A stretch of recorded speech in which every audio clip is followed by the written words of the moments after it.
This happened about 8 months ago, and I'm finally ready to share what went down. Some of you might think I went too far, but honestly, after everything that happened, I would do it all over again. Let me start from the beginning. My ex-wife Emma and I divorced about 3 years back. The whole cheating thing does not even bother me anymore. What matters now is this legal nightmare that has nothing to do with our past relationship, but everything to do with what her new husband just pulled. Raw. We have a 13-year-old son, let us call him Mason, who splits his time between us equally. He is honestly such a good kid, whose interests keep changing like most teenagers do these days. Back when he was younger, Mason was obsessed with vintage comic books. And I mean really obsessed, to the point where we would spend hours together hunting for rare, first editions at comic conventions and specialty shops. Even though he has moved on to other hobbies now, Robotics Club is his new thing. I kept collecting pristine graded comics as an investment. Some of these issues are worth serious money now, like key first appearances or limited variant covers. We are talking about Mason's college fund here, carefully curated over years. After the divorce, Emma got together with this guy Derek, who apparently shared my passion for collecting. At first, I was actually relieved. Derek seemed genuinely interested in Mason's hobbies, and having a stepdad who understood comics felt like a blessing. The guy even knew his stuff, could talk about CGC grading, market values, the whole 9 yards. Except Derek had this bizarre habit of, get this, framing his comics by gluing the pages directly to a backing board, and then sealing the whole thing with some kind of varnish. Completely destroys their collectible value, but whatever floats his boat, I guess. I figured everyone has their quirks. The red flags were subtle at first.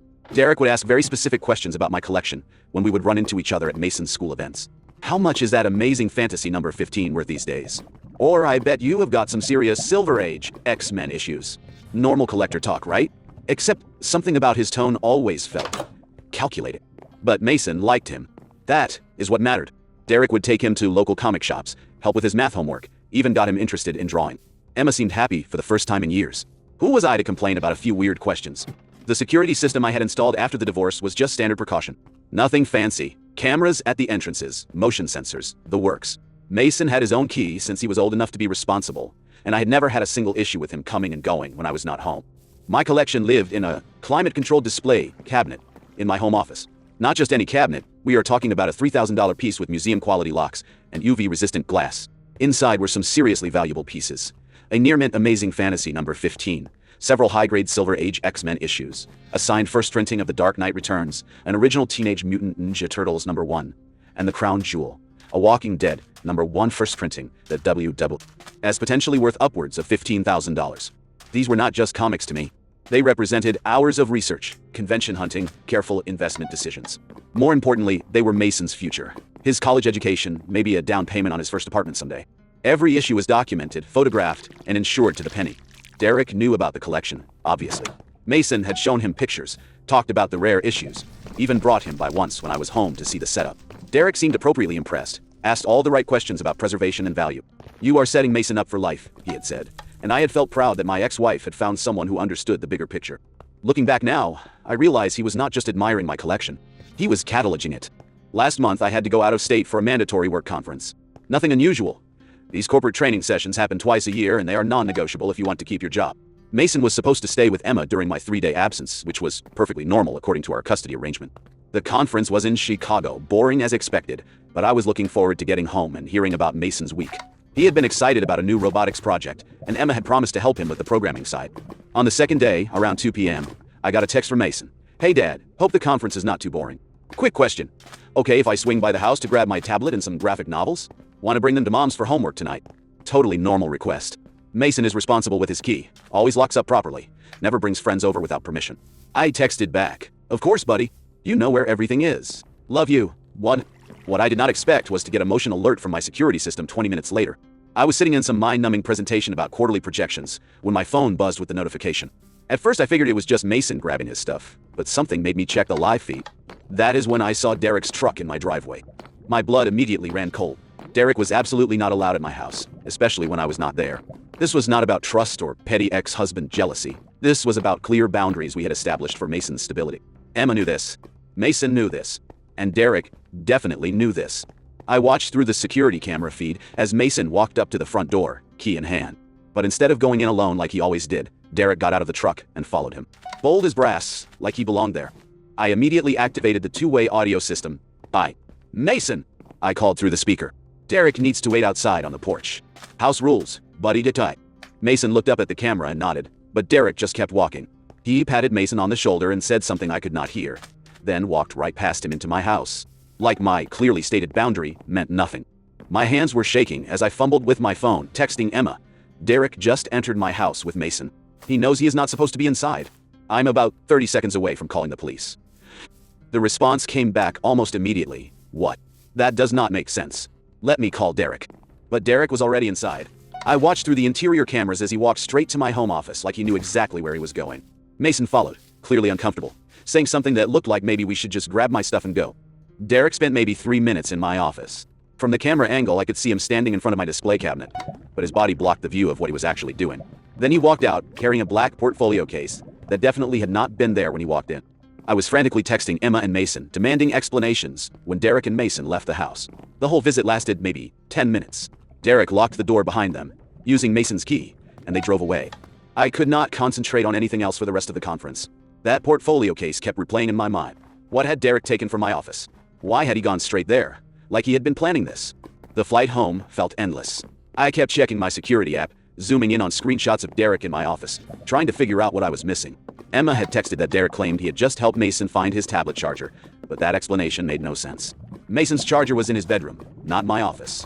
When I finally got home that night, I went straight to the display cabinet. 5 comics were missing. Not just any comics, the 5 most valuable pieces in my entire collection. The Amazing Fantasy, number 15. The CGC, 9.8, graded Incredible Hulk, number 181.8. The signed Dark Knight Returns. The Teenage Mutant Ninja Turtles, number 1. And my prized Walking Dead number 1, first printed. We are talking about more than $50,000 worth of carefully preserved collectibles. Mason's entire college fund, gone.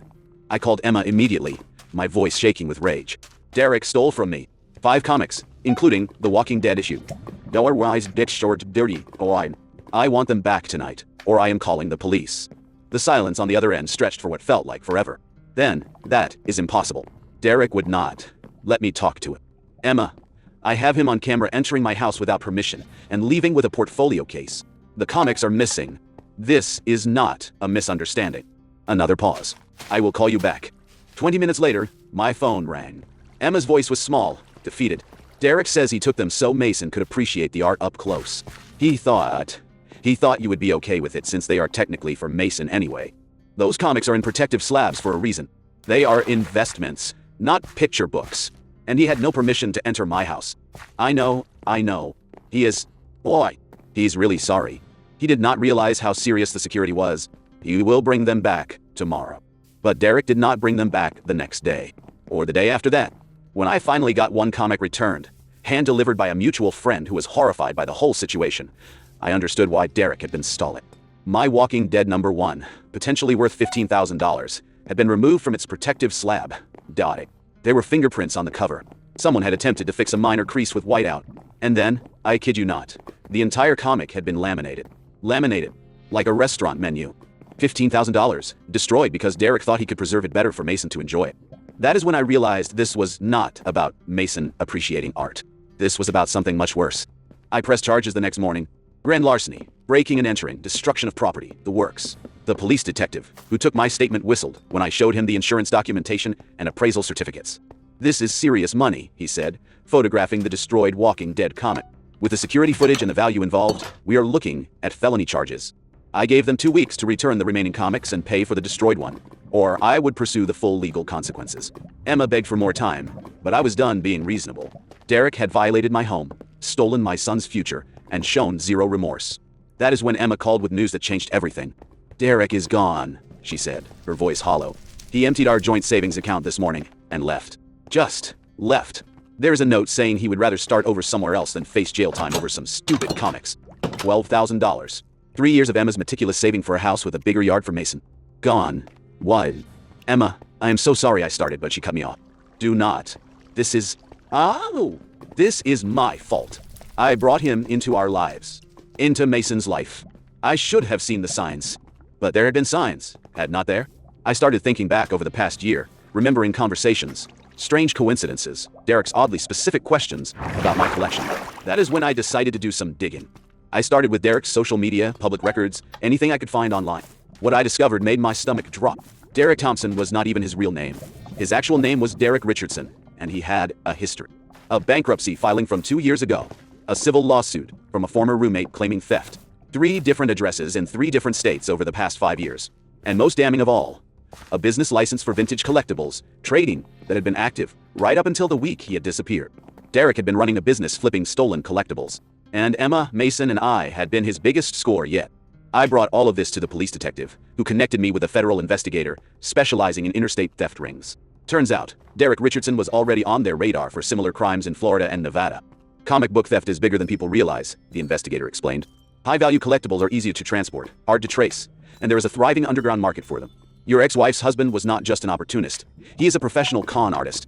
The investigator showed me evidence from other cases. Derek had a pattern of targeting divorced fathers with valuable collections, using romantic relationships to gain access to homes, and disappearing when things got too hot. Emma was not his first victim. She was just the most successful one. The good news, the investigator continued, is that we have been building a case against his network for months. Your evidence and security footage might be exactly what we needed to take down the whole operation. Over the next few weeks, I learned the scope of Derek's crimes. He had stolen from at least 6 other collectors across 3 states, always using the same method. Charm his way into the family, gain access to collections, and disappear with the most valuable pieces. The total estimated value of his thefts was approaching $300,000. But Derek had made one crucial mistake. He had documented everything. When the FBI raided the storage unit Derek had been renting under his real name, they found detailed records of every theft, including photographs of my missing comics. More importantly, they found evidence that Derek had been selling stolen items to a network of unscrupulous dealers who specialized in no-questions-asked transactions. My amazing fantasy number 15, the crown jewel of my collection, had been sold to a dealer in Las Vegas for $18,000, less than half its actual value. The buyer had no idea it was stolen, but federal marshals were able to recover it as evidence. The other comics were harder to trace. Derek had apparently traded them to various dealers for cash, and the paper trail went cold. But the FBI assured me that as their investigation continued, more items would likely surface. Emma was devastated when she learned the truth. The man she had been planning to marry, the stepdad Mason had grown to trust, was a career criminal who had been manipulating them from day one. How did I not see it? She asked me one evening when she came to pick up Mason. 3 years of my life with someone who was just using me to get to you. Because you are a good person who sees the best in people, I told her. That is not a flaw, Emma. Derek is just really good at what he does. But the worst part was not the money or even the violated trust. It was watching Mason process the betrayal. His stepdad, the man who had helped with homework, attended robotics competitions, and bonded with him over comics, had stolen from his college fund and abandoned the family without a second thought. I feel so stupid, Dad, Mason said one night as we were organizing what remained of my collection. I actually liked him. I thought he cared about me. You are not stupid, buddy. You are 13 years old, and you trusted an adult who was supposed to protect you. That is exactly what you should do. Derek is the one who failed, not you. As the investigation progressed, more victims came forward. Derek's network was apparently much larger than anyone had initially realized, involving multiple cities, and potentially hundreds of thousands of dollars in stolen collectibles. The case made national news when Derek was finally arrested in Mexico, trying to sell a stolen collection to an American collector who happened to be an FBI informant. The headlines read like something out of a crime novel, Comic Con Man, how a romance scammer stole millions in collectibles. But for Mason, Emma, and me, it was not a thrilling crime story. It was our life, turned upside down by someone we had trusted. Derek's extradition took 3 months, during which Emma struggled to rebuild her life. She had lost her savings, her trust in her own judgment, and the future she had been planning. The house with the bigger yard for Mason, the dream they had been working toward, was gone. I helped with rent for a few months, not out of obligation to Emma, but because Mason needed stability. Watching your mother struggle financially because her husband was a criminal is not something any 13-year-old should have to experience. When Derek finally faced trial, the evidence was overwhelming. Security footage, financial records, victim testimonies from multiple states, and his own meticulous documentation of the crimes. The prosecution painted a picture of a calculating predator who specifically targeted broken families for their vulnerability. Derek pled guilty to 15 felony counts across multiple jurisdictions. The judge sentenced him to 12 years in federal prison, with restitution orders that he will probably never be able to fulfill. At the sentencing hearing, I had the opportunity to give a victim impact statement. I talked about Mason losing his college fund, about Emma's betrayal, about the violation of our home and trust. But mostly, I talked about how Derek's crimes had ironically brought our fractured family closer together. Your Honor, I said, looking directly at Derek for the first time since his arrest, the defendant did not just steal comics. He stole my son's sense of security, my ex-wife's financial future, and 3 years of our lives. But what he could not steal was our resilience. We survived him, and we are stronger for it. Derek never looked up during my statement. He had gone from the confident con artist who had walked into my house to a broken man in an orange jumpsuit, facing more than a decade behind bars. The FBI recovered about 60% of my stolen collection over the course of their investigation. The Amazing Fantasy number 15 came back in perfect condition, still in its protective slab. The Incredible Hulk number 181 had some minor damage, but was still valuable. The signed Dark Knight Returns was never found, probably sold for cash early in Derek's scheme. The insurance payout covered most of what could not be recovered, and I was able to rebuild Mason's college fund to nearly its original value. But the sentimental value of some of those pieces, comics Mason and I had hunted for together at conventions, could never be replaced. Emma filed for divorce while Derek was awaiting trial. He did not contest it from jail, probably hoping cooperation might help his sentencing. She received nothing in the settlement because there was nothing to receive, but she was free. The most surprising outcome was how the crisis had transformed our co-parenting relationship. Emma and I, thrown together by Derek's crimes, had learned to work as a team again. Not as romantic partners, that ship had sailed years ago, but as parents united in protecting our son. We started having weekly dinners to discuss Mason's progress, attended his school events together, and made decisions jointly. The adversarial dynamic that had defined our post-divorce relationship was gone, replaced by mutual respect and shared purpose. Mason thrived in this new dynamic. The shy, confused boy who had watched his stepdad get arrested became a confident teenager who understood that sometimes bad things happen to good people, but families can survive anything if they stick together. He is in high school now, captain of the robotics team, and has a part-time job at the local comic shop. Not because he needs the money, his college fund is secure, but because he wants to understand the business side of collecting. If I'm going to inherit your collection someday, he told me, I should know how to protect it. Emma remarried last year to a teacher from Mason's middle school, who was everything Derek pretended to be. Honest, stable, and genuinely caring. Mason was the one who suggested she ask him out, having observed their interactions at school events, and deciding his mom deserved someone who would treat her right. As for me, I still collect comics. But differently now. I focus more on enjoying them with Mason than on their investment value. We go to conventions together, not just hunting for rare issues, but appreciating the art and stories that drew us to comics in the first place. The laminated Walking Dead number 1, destroyed beyond any collectible value, sits framed in Mason's room. It reminds me, he says, that some people will try to ruin beautiful things, but the story is still there underneath. Derek Richardson is serving his sentence at a federal prison in Texas. He will be eligible for parole in 8 years, assuming good behavior. By then, Mason will be in college. Emma will have moved on completely, and I will probably have gray hair and a different collection to worry about. Sometimes I wonder if Derek ever thinks about what he destroyed. Not the comics, but the trust, the security, the family dynamics he shattered for his own gain. Probably not. People like Derek do not operate with empathy or remorse. They see opportunities and take them, consequences be damned. But here's what Derek could not have predicted. His crimes did not just destroy things. They also created something new. A stronger family bond, a deeper appreciation for what really matters, and the knowledge that we could survive the worst betrayal and come out better for it. Mason's college fund is fully restored now, but it is not just comic book investments anymore. It is a diversified portfolio that cannot be stolen from a display case or destroyed by someone's misguided attempt at preservation. And more importantly, Mason has learned lessons about trust, resilience, and family loyalty that no amount of money could buy. The other day, I was organizing some new acquisitions when Mason asked me, Dad, do you ever regret trusting Derek? Like, do you wish you had been more suspicious from the beginning? I thought about it for a moment, then said, if I'd been suspicious of everyone, I might have prevented Derek from stealing from us. But I also would have prevented your mom from finding happiness with Tom, or you from learning to trust new people in your life. Sometimes the price of staying open to good things is staying vulnerable to bad ones. He nodded thoughtfully, then went back to cataloging issue numbers in his notebook. At 16, he is already more discerning than I was at his age, but he has not let Derek's betrayal close him off from the world.